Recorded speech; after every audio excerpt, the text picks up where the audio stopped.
आज मैं आप लोगों के लिए मार्शल मास्टर के लेटेस्ट एपिसोड को लेकर आ गया हूं। तो मुझे उम्मीद है कि आप लोगों को ये एपिसोड पसंद आएगा। तो प्लीज आप लोग वीडियो को लाइक कर दीजिएगा। इस एपिसोड की शुरुआत में ये एल्डर चैंगसाओ को बोलता है, चैंगसाओ क्या तुम चाहते हो कि मैं तुम्हारे लिए एल्डर आयोंग को इस जगह पर बुला दूं? इस पर चैंगसाओ बोलता है ऐसा करने की कोई भी जरूरत नहीं है। इस पर ये एल्डर बोलता है, चैंगसाओ तुम्हें इतना ज्यादा लापरवाह होने की कोई भी जरूरत नहीं है, क्योंकि मिस आयोंग की उम्र केवल 21 साल है, लेकिन उसने इतने ज्यादा कम उम्र में हाफ मार्शल एम्परर तक कल्टीवेशन कर चुकी है। इसलिए तुम्हें इस चीज के बारे में एक बार अच्छी तरह से सोच लेना चाहिए। इस पर चैंगसाओ बोलता है तब तो मैं इस चीज को सच में यहाँ पर रुक कर देखना चाहता हूँ। इस बात को सुनने के बाद यह एल्डर नाम यहाँ पर अपने सिर को हिलाकर इस जगह से चला जाता है। इसके बाद हम लोगों को कुछ देर बाद का टाइम दिखाया जाता है, जहाँ पर चैंगसाओ अपने रूम में कल्टीवेशन कर रहा था, जिसकी वजह से चैंगसाओ की बॉडी के आसपास में बहुत ही हाई अमाउंट में स्पिरिचुअल एनर्जी आ जाती है। तभी चैंगसाओ इन सभी एनर्जी को रिलीज करता है, जो कि बहुत ही ज्यादा थी।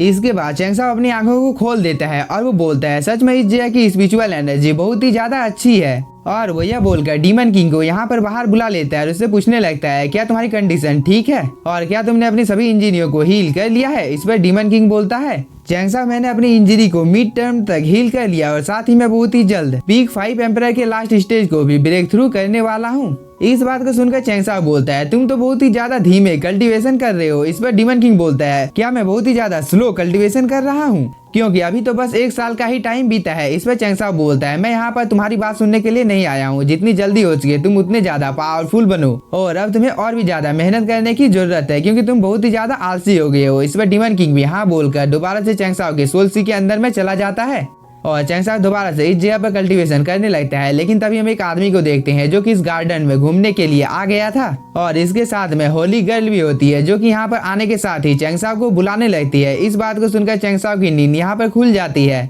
इसके बाद वो आराम से उबासियां लेते हुए बाहर निकलता है, जिसे देखकर होली गर्ल को बहुत ही ज्यादा गुस्सा आ जाता है और वो बोलती है तुम अभी तक बाहर नहीं निकले हो। इस पर चैंगसाओ बोलता है अगर तुम इस चीज को यहाँ पर मूव करना चाहती हो तो तुम खुद इस चीज को इस जगह से मूव कर सकती हो, फिर तुम आखिरकार इस चीज के बारे में आकर मुझे क्यों बोल रही हो? इस बात को सुनकर यहाँ पर होली गर्ल को बहुत ही ज्यादा गुस्सा आ जाता है और वो चैंगसाओ के ऊपर हमला करने के लिए जाने ही वाली थी, लेकिन तभी यह लड़का यहाँ पर होली गर्ल को रोक देता है। इसके बाद वो आगे की ओर आकर बोलता है चैंगसाओ तुम इस चीज से बच नहीं सकते हो, क्योंकि तुमने यहाँ पर होली गर्ल का अपमान करने की कोशिश की है, इसलिए इस चीज का अंजाम तो तुम्हें यहाँ पर चुकाना होगा, क्योंकि तुम बाद में मुझे इस चीज के लिए दोष नहीं दे सकते हो। और वो ये बोलकर अपनी पावर को एक्टिवेट कर लेता है। इसके बाद वो चैंगसाओ के ऊपर अटैक करने के लिए भी चला जाता है, लेकिन तभी यहाँ पर एंट्री होती है इस एल्डर की, जिसने यहाँ पर एक ही झटके में इस लड़के के अटैक को रोक दिया था।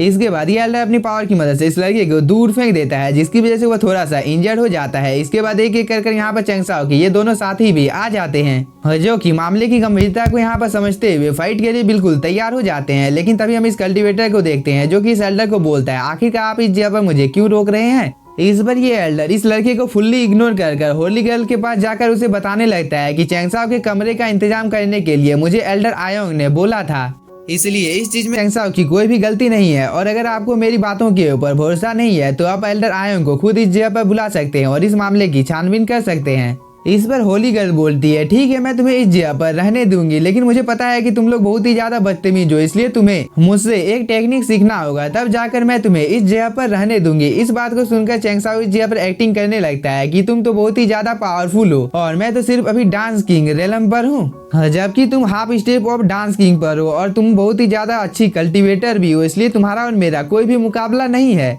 इसलिए अगर तुम मुझे यहाँ पर कुछ ज्यादा मार देती हो तो इस चीज की वजह से मैं मर भी सकता हूँ। और वो ये बोलकर यहाँ पर और भी ज्यादा एक्टिंग करने लगता है। इस चीज को देखकर ये कल्टीवेटर बोलता है तुम तो एक कायर हो। लेकिन तभी हम होली गर्ल को देखते हैं, जो कि बहुत ही ज्यादा खुश हो जाती है। होली गर्ल बोलती है चिंता मत करो, मैं तुम्हारे खिलाफ किसी भी चाल को नहीं चलूंगी और साथ ही मैं तुमसे यहाँ पर वादा करती हूँ कि तुम इस फाइट में ज्यादा इंजर्ड भी नहीं होगे, क्योंकि मैं तुम्हें नहीं मारूंगी, क्योंकि मुझे तो लगता है कि तुम एक आदमी भी नहीं हो। इस पर चैंगसाओ बोलता है यहाँ पर किसने बोला कि मैं एक आदमी नहीं हूँ? इस पर होली गर्ल बोलती है फिर तुम यहाँ पर आखिरकार मेरे साथ फाइट करना क्यों नहीं चाहते हो? इस पर चैंगसाओ बोलता है ठीक है मैं तुम्हारे साथ फाइट करने के लिए तैयार हूँ। और वो ये बोलकर होली गर्ल के साथ एक फ्रेंडली फाइट करने के लिए जाने लगता है। लेकिन तभी ये एल्डर बोलता है चैंगसाओ ध्यान से। इस बात को सुनकर चैंगसाओ भी रुक जाता है और वो इस लड़की को बोलता है आखिरकार मुझे तुम्हारे साथ फाइट करना क्यों चाहिए, क्योंकि मैं तो बिल्कुल ठीक हूँ, इसलिए जब तक मैं यहाँ पर अपना अगला कदम नहीं उठाता हूँ तब तक तुम मुझे यहाँ पर कुछ पीली गोलियां दे दो। इस बात को सुनकर ये कल्टीवेटर यहाँ पर हंसने लगता है, क्योंकि उसे यहाँ पर लग रहा था कि चैंगसाओ यहाँ पर बस मजाक कर रहा है, इसलिए वो अभी यहाँ पर चैंगसाओ की बेइज्जती करने लगता है। लेकिन तभी होली गर्ल बोलती है मैं तुमसे वादा करती हूँ कि अगर मैं इस चीज में हार जाती हूँ तो मैं तुम्हें वो सभी चीजें देने के लिए तैयार हूँ जो तुम्हें चाहिए। इस पर चैंगसाओ बोलता है मुझे तुम्हारे ऊपर भरोसा नहीं है, क्योंकि अगर तुम इस कंपटीशन में हार जाती हो तो हो सकता है कि तुम यहाँ पर अपनी बात से पलट सकती हो, इसलिए मुझे पहले वो सभी चीजें चाहिए जो मैंने तुम्हें कुछ देर पहले बोला था। इस बात को सुनकर होली गर्ल को बहुत ही ज्यादा गुस्सा आ जाता है, लेकिन तभी वह खुद को रोकते हुए यहाँ पर इन सभी ट्रेजर को अपेयर कर लेती है जो कि बहुत ही ज्यादा रेयर होते हैं। इसके अंदर से बहुत ही ज्यादा हाई अमाउंट में स्पिरिचुअल एनर्जी बाहर निकल रही थी। इस चीज को देखकर चैंगसाओ बोलता है क्या तुम इस जगह पर मुझे बेवकूफ बना रही हो, क्योंकि इस तरह की मेडिसिन से तो यहाँ पर शुरुआत भी नहीं की जा सकती है, इसलिए तुम्हें इन सब चीजों को एक बार अच्छी तरह से देख लेना चाहिए। इस बात को सुनकर होली गर्ल यहाँ पर थोड़ी सी शॉक हो जाती है और वो इन सभी मेडिसिन को दोबारा से अपने पास रख लेती है। इसके बाद वो अपने पास से और भी ज्यादा रेयर मेडिसिन को बाहर निकाल लेती है, जिसे वो यहाँ पर चैंगसाओ को दे देती है, जिसे पाकर चैंगसाओ भी इस जगह पर बहुत ही ज्यादा खुश हो जाता है। तभी होली गर्ल बोलती है क्या यह चीज अब ठीक है, क्योंकि मैंने तो इस जगह पर अपना वादा निभा दिया है। इस पर चैंगसाओ बोलता है यह चीज बिल्कुल ठीक है। तभी ये एल्डर चैंगसाओ को इस जगह पर कुछ बोलने की कोशिश करता है। इस पर चैंगसाओ इस एल्डर को चुप करा देता है